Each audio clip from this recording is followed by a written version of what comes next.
royalty. They'll be calling me, calling me. They'll be calling me royalty. Best to give me loyalty, 'cause I'm taking the world, you'll see. They'll be calling me, calling me. They'll be calling me royalty.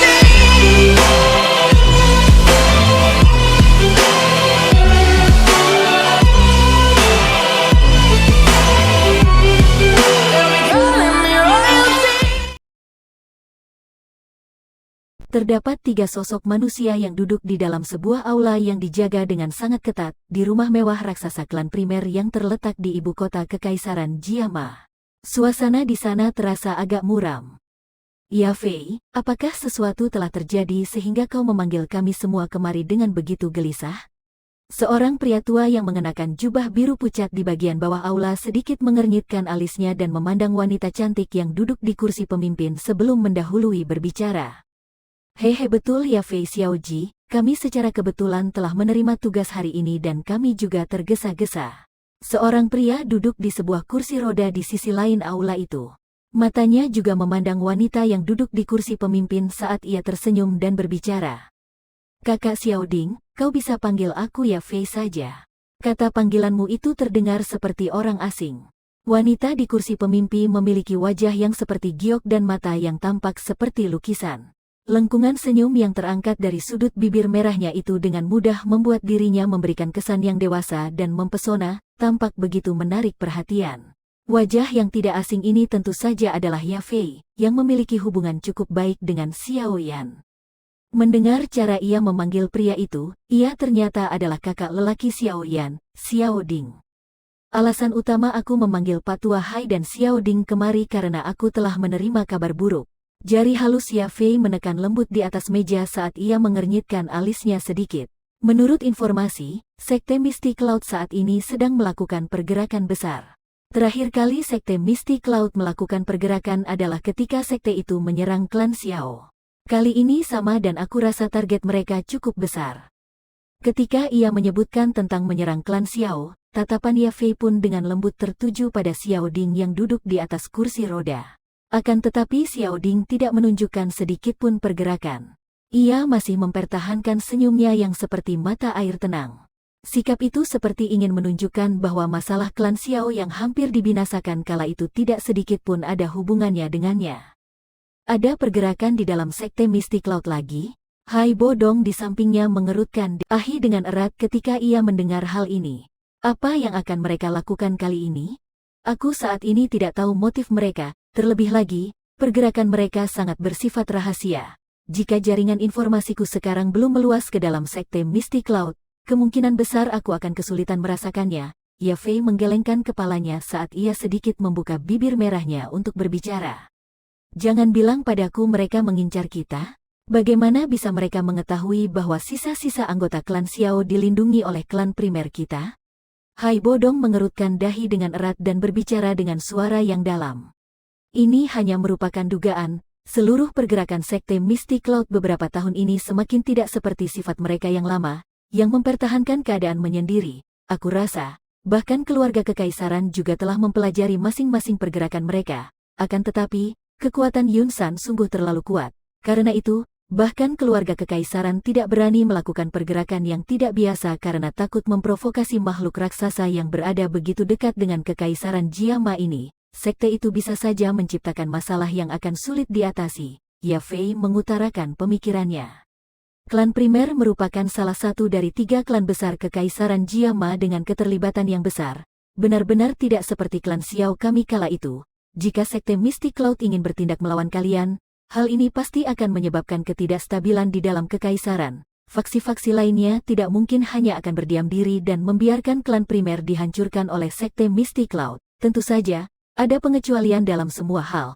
Tepat seperti yang kalian semua telah katakan, Sekte Mystic Cloud dari awal adalah faksi terkuat di dalam Kekaisaran Jiama. Sekarang, dengan tambahan seorang ahli seperti Yun San, faksi-faksi lain akan sedikit takut bahkan jika mereka ingin membantu. Xiao Ding yang duduk di kursi roda menyilangkan 10 jarinya di depannya dan perlahan berbicara.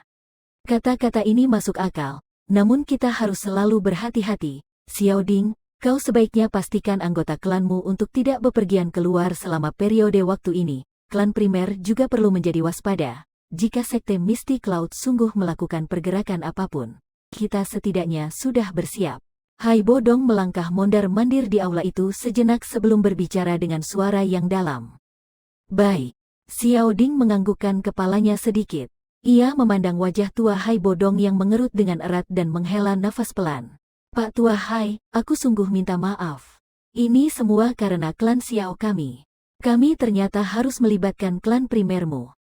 Mengapa kau masih berkata seperti itu? Hai Bodong melambaikan tangannya ke arah Xiao Ding. Ia berbicara dengan senyum kecil. Kami bahkan tidak benar-benar membantumu tanpa alasan. Kau bisa anggap bahwa diriku yang tua ini sedang menggunakan nyawa tuaku dan klan primer sebagai taruhan. Pak Tua sedang bertaruh bahwa adik ketigaku pasti bisa kembali dan mengalahkan sekte Misty Cloud? Jika begitu, ini memang taruhan yang sangat berani. Xiao Ding tertawa pelan saat ia menjawab. Jika begitu, apakah kau percaya anak muda itu akan kembali dan membalikkan keadaan? Hai Bodong menyeringai dan membalas bertanya. Xiao Ding mengusap hidungnya dan tersenyum. Ia dengan lirih berkata, aku tentu saja percaya itu. Bahkan, aku bisa merasakan bahwa hari itu mungkin tidak terlalu jauh. Diriku yang tua ini juga memikirkan hal yang sama. Sebuah senyuman pun muncul di bibir Ye Fei saat ia memandang dua sosok yang tersenyum itu. Seorang pemuda berjubah hitam dengan sepasang mata hitam gelap perlahan muncul di benaknya. Anak muda, aku juga percaya bahwa kau akan kembali ke Kekaisaran Jiama sebagai seseorang yang kuat. Di sebuah aula terpencil di belakang gunung sekte Misty Cloud. Aula kosong itu benar-benar hening. Terdapat seorang wanita berbaju putih yang sangat cantik berada di tengah aula. Ia diam-diam duduk di atas kursi indah dan matanya tertutup erat. Suara pintu terbuka mendadak terdengar di dalam aula besar yang luas itu. Uliran cahaya bulan mengikuti celah dan menyebar ke dalam aula. Akhirnya, cahaya itu membungkus wanita berbaju putih tadi seperti lapisan benang perak yang samar, membuat dirinya seperti peri di langit yang penuh dengan keagungan dan perasaan sempurna yang sulit digambarkan. Seorang sosok tua perlahan berjalan masuk setelah pintu itu terbuka. Langkah kakinya terhenti di suatu titik tidak jauh dari wanita tadi. Ia berbicara dengan senyum yang samar. Yun apakah kau masih marah dengan guru? Wanita berbaju putih itu perlahan membuka matanya yang tertutup rapat ketika ia mendengar suara tua itu. Bola matanya yang seperti permata menunjukkan pesona yang tidak biasa di bawah pantulan cahaya bulan, menegaskan wajah cantik dan agung, yang terlihat cuek, yang membuat seseorang merasa minder itu. Wajah yang tak asing itu ternyata adalah pemimpin dari sekte Misty Cloud kala itu, Yun. 3 tahun tidak sedikit pun berdampak pada wajahnya. Alih-alih, aura agungnya menjadi semakin terlihat seiring berjalannya waktu. Namun, di bawah keagungan itu tersembunyi sedikit hawa dingin yang tak ia miliki saat itu. Guru, mengapa kau masih dengan bebas datang ke aula terlarang ini? Wanita berbaju putih itu melirik pria tua di depannya, tetapi ia tidak berdiri. Suaranya mengisyaratkan cemoohan terhadap diri sendiri. Yun kau masih memiliki sifat semacam itu. Kau telah melupakan gurumu yang telah melatihmu ini demi klan Xiao yang benar-benar tak ada kaitannya denganmu? Pria tua itu menghela nafas saat ia berbicara dengan sikap yang sedikit sakit hati bahwa Yun tidak mencapai harapannya. Yun tentu saja mengingat pelajaran guru jauh di dalam hati. Wajah cantik Yun agak kecut. Sesaat kemudian ia bergumam lirih. Akan tetapi, mengapa kau perlu memperlakukan klan Xiao yang kecil itu seperti ini? Dengan begini, kau dan Xiao Yan akan ada titik di mana tak satu pun dari kalian akan tenang hingga salah satu dari kalian mati. Biarkan saja. Ia hanyalah seseorang dari generasi muda yang berpikir bahwa ia memiliki bakat. Bisakah ia benar-benar membuat diriku, Yun-san, ketakutan? Wajah pria tua itu seketika menjadi memburuk ketika ia mendengar Yun kembali menyebutkan orang itu. Ia mengibaskan lengan bajunya dan berbicara dengan senyuman yang dingin. Orang itu dipaksa keluar dari Kekaisaran Jiama 3 tahun lalu. Namun, tidak ada kabar mengenai orang itu dari beberapa negara di sekitar selama 3 tahun ini. Ia mungkin telah mati di suatu tempat. Yun menggelengkan kepalanya ketika ia mendengar kata-kata Yun-san dan berhenti berbicara. Baiklah, aku bukan datang untuk membahas Ten Ang anak itu denganmu. Selama kau melupakan anak bandel itu, aku akan kembali membiarkanmu naik ke posisi pemimpin sekte. Namun sepertinya, sekarang kau belum bisa melupakannya. Yunsan mengamati suasana yang ada dengan sedikit frustasi. Ia pun mengerutkan dahinya dan berbicara dengan suara dingin dan kelam. Aku pasti tidak akan membiarkan klan Xiao itu begitu saja. Aku sudah mendapatkan informasi bahwa sisa-sisa anggota klan Xiao seharusnya dilindungi oleh klan primer. Pak Tua Hai Bodong itu telah menghambat sekte Mystic Cloud-ku berulang kali. Apakah ia sungguh berpikir bahwa diriku yang tua ini tidak dapat menghabisinya? Kali ini, aku akan membiarkan klan Xiao benar-benar dimusnahkan dari kekaisaran Jiama. Kau ingin melawan klan primer?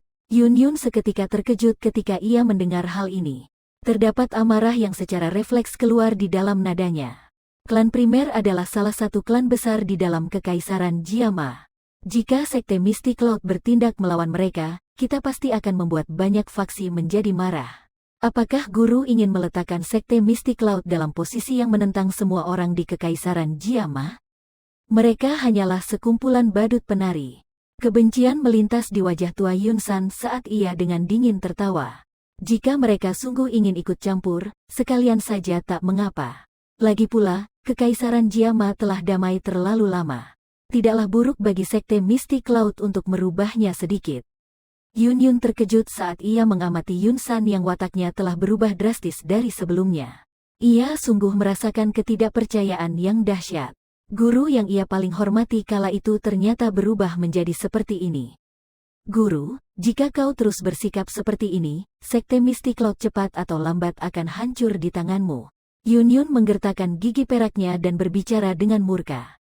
Yun Yun, kau menjadi semakin berani saja sekarang. Kau sungguh berani berbicara padaku seperti ini. Raut wajah Yunsan berubah dingin saat ia menegur Yun Yun. Ia seketika mengayunkan lengannya, berbalik dan melangkah keluar dari aula itu.